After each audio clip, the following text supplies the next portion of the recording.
Hey everyone, it's Hallie here. You might have noticed there are a couple changes to my channel. As you can see, I've got a new background. These are my new bookshelves and I think it looks super cute and I'm really excited about that.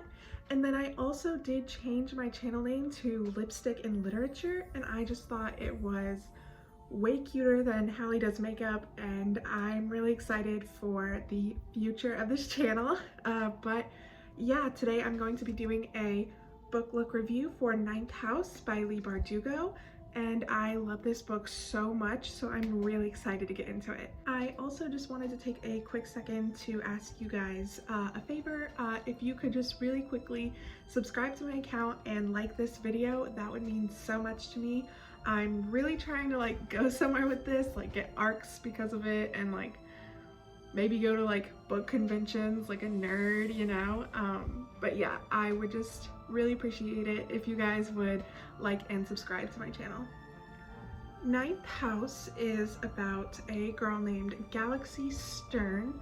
She is a freshman at Yale University, and at Yale she belongs to the Ninth House, which is very confusing at first. It is a house that kind of governs 8 other houses, hence why it's called the Ninth House. And the 8 other houses are secret magical houses. They each specialize in different kinds of magic.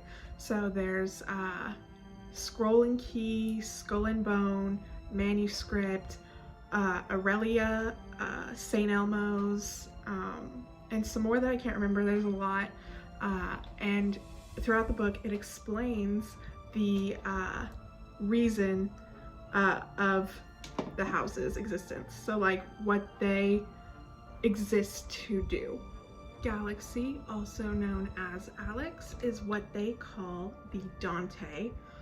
She is in training to be basically the leader of the Ninth House, and her trainer, Darlington, Daniel Tabor Arlington, also known as the Virgil, is teaching her to be the Virgil and how to govern these 8 other houses, keep them under control, make sure they don't do anything damaging to Yale, they don't expose the secret of the magical societies to anyone else, and things like that. Alex was recruited to the Ninth House because she can see what they call grays. And grays are basically ghosts, and not very many people can see them. So she is a very big asset to the Ninth House. And this is a point of jealousy for Darlington, who we'll get into later, because he cannot see the grays, and he's been fascinated with magic his entire life, and wants to be a part of it, and wants to he knows everything about it. He is obsessed with it. He's been learning about it for years, and he still can't see grays, so he has to rely on Alex to be able to see them. The book does have alternating timelines, so the chapters in Alex's point of views are in the spring, which is the present, and Darlington's point of views take place in the winter and fall when he recruited Alex and was teaching her, and those take place in the past. And what happened was Darlington disappeared, and the Leith House, which is the Ninth House, has been covering up his disappearance and saying he has taken a vacation to Spain, which Alex knows is a lie, and she's kind of spending her time trying to figure out what happened to Darlington, but a lot of things stop her along the way. The first of which is the murder of a girl named Tara Hutchins. She was brutally murdered, and Alex comes across the scene after she's leaving a ritual for one of the other houses. That is one thing about Ninth House. If you're planning on reading it, please, please, please just Google the trigger warnings or DM me on Twitter, and I can give them to you. They are a lot, and they are intense and very extensive. Alex begins trying to investigate the murder of Tara Hutchins, which is made difficult for her by the fact that no one takes her seriously because she still is the Dante, the lower level, the student instead of the teacher, and she doesn't have Darlington with her to kind of make her investigation more credible. And one thing that really gets in her way is the guy that Leith House has kind of stuck into the police force as the Centurion. So he kind of relays information that he gets as a cop to the Leith House so they can kind of determine what things they need to intervene on, what is magic and what is just regular human clownery. So let's talk about our characters. Obviously we have Alex Stern, who is our main character. She was recruited to the Leith House because she can see greys, but they did not know this when she was younger.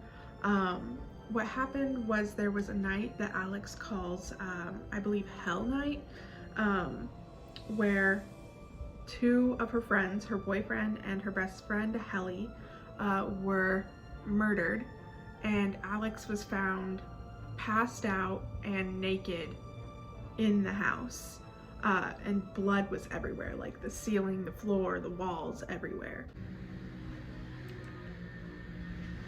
No one knows what happened that night, not even Alex. She cannot remember what happened. This is what led her to tell the police that she saw ghosts, and they thought she was crazy, but the detective Turner and Leith House caught wind of a crazy girl saying she saw ghosts, and they came and asked her if she would like to attend Yale University for free if she just joined Leith House, and she joined.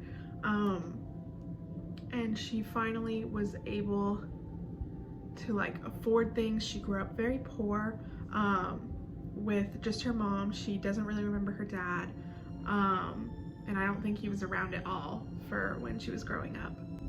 Alex often went nights without food as a child. They couldn't really afford like clothes and things like that. And she never understood why she could see ghosts.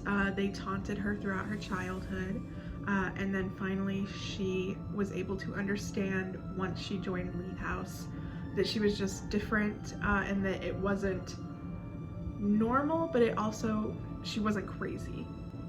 Throughout the book, we can tell that Alex misses Darlington quite a lot, as both someone she looks up to, like a teacher, and a friend, and then also there's like some sort of like romantic chemistry going on there. There's a couple scenes that I thought were both funny and really like just like tense, and like sparks were flying. I don't know, but I love the concept of Darling Stern, like them getting together in the next few books. I'm pretty sure there's supposed to be 5 in the series. I could be wrong. And then we obviously have Darlington, which I have not talked about that much yet. He is the golden boy of Leith, the gentleman, the preppy boy, the rich boy. He's everything that you could ever want in a character. As I said before, Darlington is in love with magic, and the prospect of everything that he could do with magic, and he's sad that he doesn't have the sight like Alex does, but he's still very passionate about his position at Leith as the Virgil that he will be passing down to Alex once he graduates. However, he can't really graduate as he has disappeared, and to the reader you don't find out what actually happened to him until I'd say a little over halfway through the books, and then that's when his point of views stop, which is kind of sad. I missed him. He reminds me of Gansey.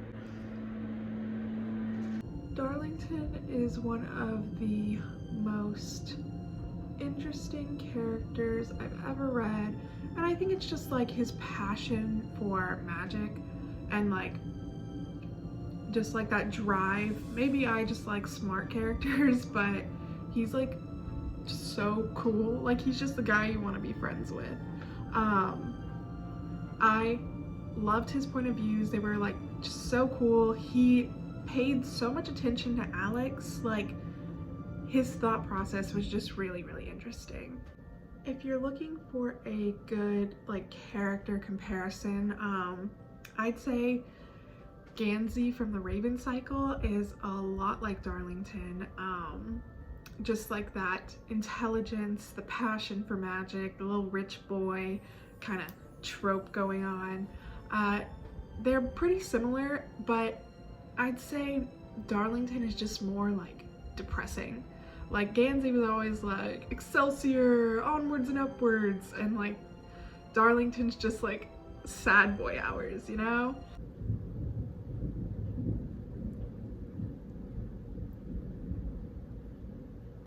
Okay, so it's raining. If my power goes out, that's really gonna suck. I'm gonna be very mad. Anyways, Darlington lives in a giant mansion that they call Black Elm, and we do see a lot of point of views of Darlington's past and his parents wanting to sell the house once Darlington's grandfather died, but Darlington loved it so much, and he did not want to give it up, so he lives there by himself and goes to Yale University. We also have other minor characters like Pamela Dawes, who kind of is an academic researcher. She knows all the magic stuff. I can't remember what her technical name is within Leith House, but she lives in the house and she helps Alex throughout trying to find out what happened to Darlington, and is kind of her, I don't want to say best friend, but like her partner. And she is really cool. I really love Dawes. She's really interesting, and I know we're gonna see more of her in the next book, and I'm really excited for that. We also see Detective Turner, who is, of course, as I mentioned, the Leith House Centurion. He is a no bullshit kind of guy. He is kind of mean, but he has a job to do, so. And then towards the end, he kind of teams up with Alex and Pammy because they realize that something more sinister is going on. Ninth House is far too complex for me to be able to get into everything I want to get into without this video being like an hour long, but I rated it 5 stars. I loved it so much. I'm about to buy the audiobook so I can listen to it on my walks to class like a giant geek.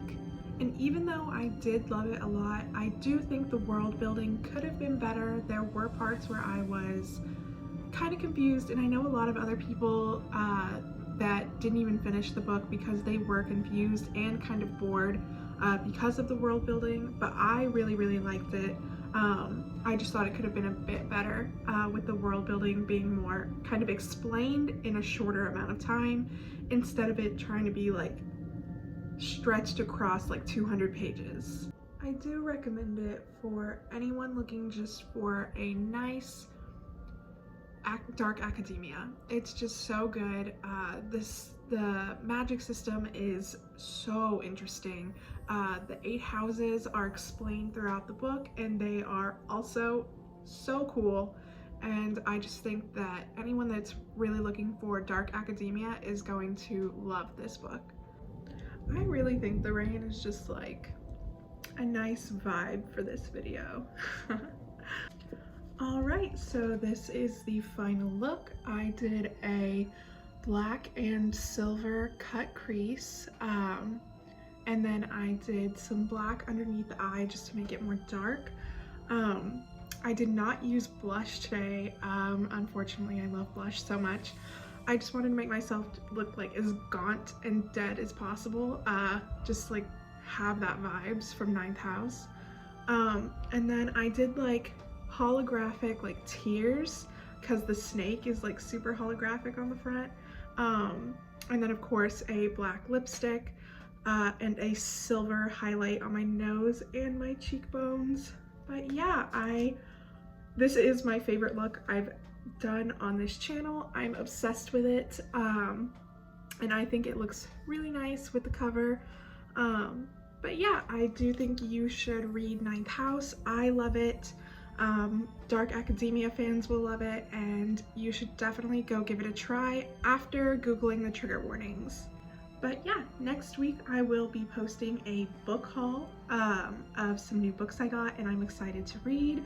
And I will post another book look review in about 2 weeks' time. I will see you guys next Friday. Bye-bye.